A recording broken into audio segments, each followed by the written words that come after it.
welcome. We are in conversation today with executives of a US-based drug company which although has been in India for over 100 years but is rarely seen in media or at least on television. We are talking to Abbott Limited, who although is rarely seen in media but had surprised the entire pharma industry in 2010 when they paid $3.72 billion to acquire Piramal's healthcare business in India and expanded and rose up the charts in India to be the country's #1 drug company. Thanks a lot, gentlemen. Mr. Bhaskar Iyer, who's the India representative for Abbott, and Amal Kelshikar, who is the country manager for Abbott Nutrition, is who we have with us today in conversation. Let me start by asking you, Bhaskar, about how Abbott looks at the emerging market space and India in particular. We truly believe emerging markets are poised to deliver growth in the future. If you look at the industry reports, they clearly suggest that in the next 5 years, emerging markets are going to grow more than twice the rate at what developed markets are really growing at. We have possibly the largest presence of a large diversified company in emerging markets. More than 70% of our total global sales come from market outside the US, and more importantly, close to 50% comes from emerging markets.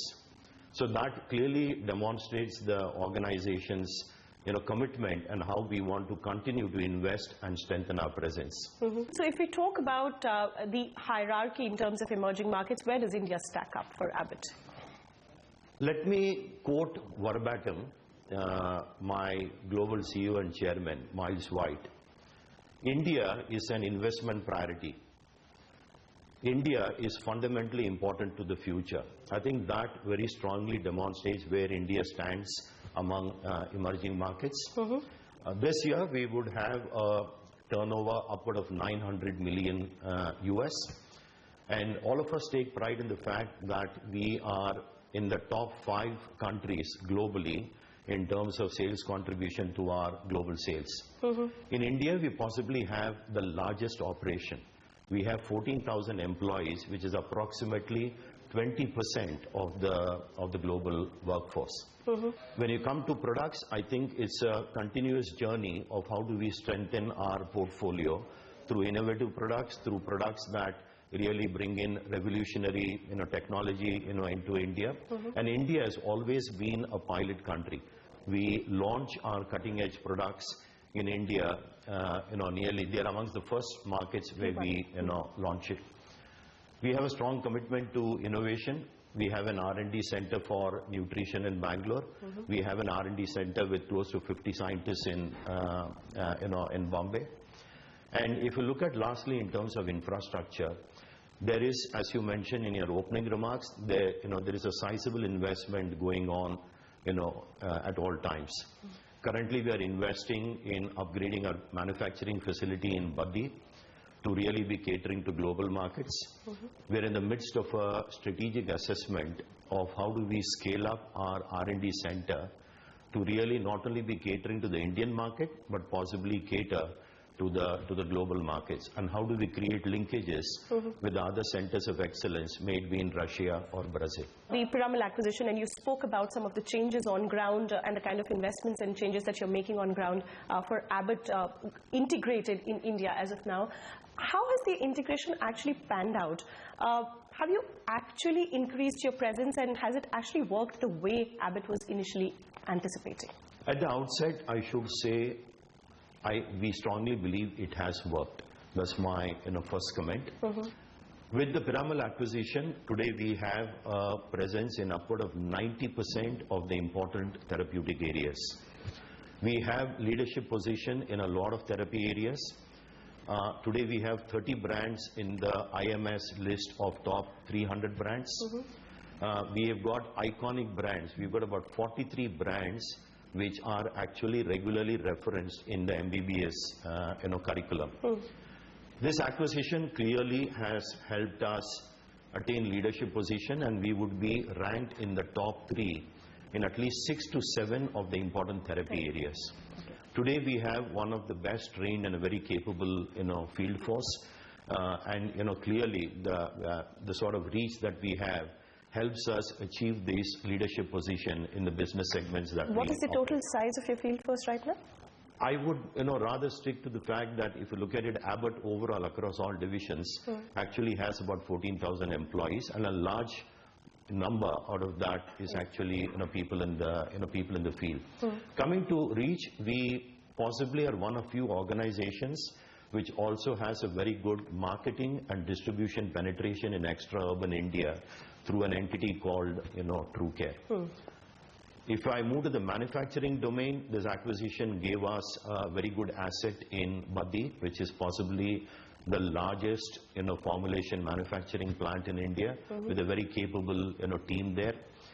We also have, through this acquisition, an R&D capability, as I mentioned earlier, with a pool of 50 scientists who really help, deliver new differentiated, products, platform technologies, delivery systems, so that we are able to launch differentiated products in a market which intrinsically has a very high competitive intensity. And it's this Baddi facility that you're expanding right now, you said, in terms of capacities. That's right. We in recent times we hear the Prime Minister referring to a Make in India theme.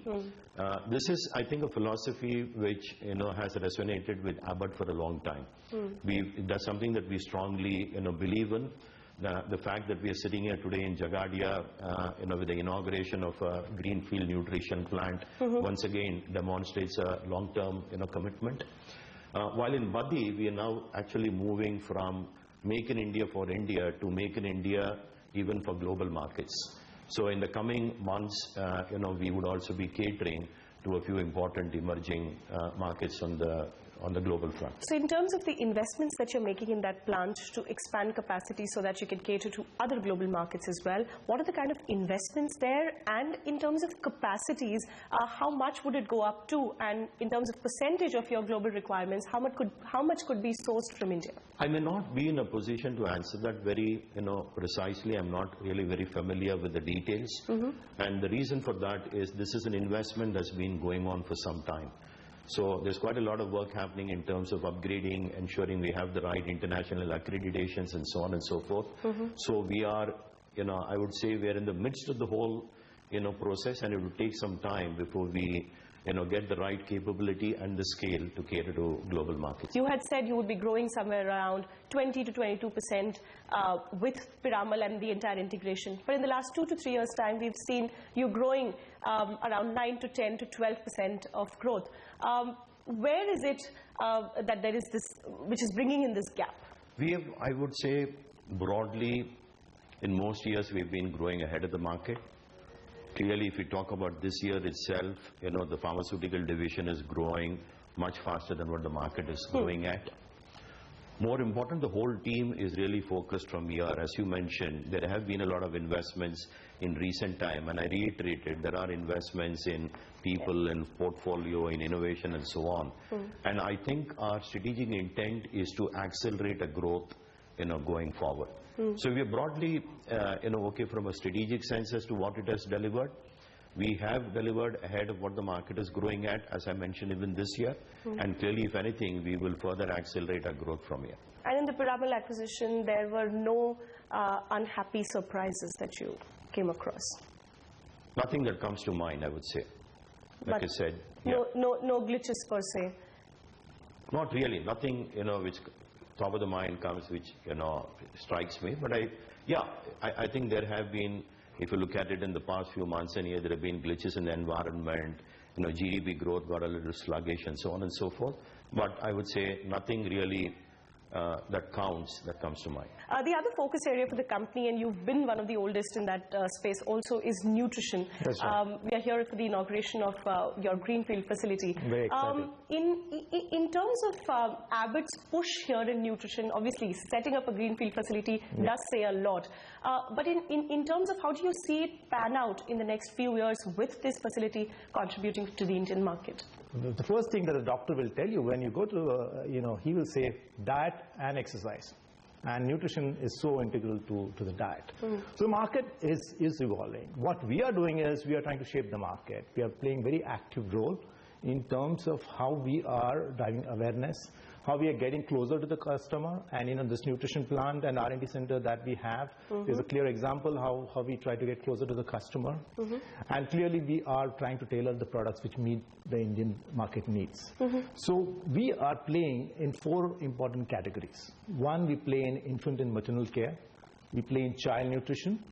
We play in nutrition for active adults and nutrition for special dietary needs. So you'll see that we cover the entire spectrum of nutrition. And so we believe that we are really well positioned to shape the market. And that's what has also been demonstrated in terms of our numbers. We have outpaced the market nearly twice for the last 3 years. Every year we have outpaced the market. And we are growing in high double digit. Could you run us through which are the key products that you would be manufacturing in terms of capacities? And are there plans to push this capacity beyond where it is now? Our main aim in India for a nutrition business is to get closer to the customer. So our current plant capacity, as we define it, is in 40 million pounds. Okay, that's the state capacity that we have. The products that we're going to manufacture covers the broad spectrum of, we have in child nutrition, Pediasure, which is a very famous brand. In an area of maternal and infant care, we have Mama's Best, we have Similac, and we have Similac Advance. And in case of adult, we have Ensure. And for special dietary needs, we have Glucerna. So these are 6 of our products that we are going to manufacture here in Jagadia. And which are the markets? This is primarily service the Indian market, or would you have plans like the one in your formulations business to also use this facility to cater to some of the global markets? So right now, as I said, the market is in infancy stage. The market is, growing significantly. We are trying to shape the market. Our first aim is we are making in India and making for India with the world-class standards. So that is what we are focusing on. And so our entire focus is to cater to the need of the Indian markets first. Does it have a potential to export? It has, because it's a state-of-the-art plant. It's the newest generation plant that we have. We have what we call no touch, no exposure. So what we built is really, really outstanding in that terms. So it has potential, but we want to cater to the Indian market need. Well, the initial plan is to focus on the Indian market with the Greenfield for nutrition, but for formulations, you are looking at India as growing it. Can we say you're looking at India building it as a manufacturing hub for Abbott?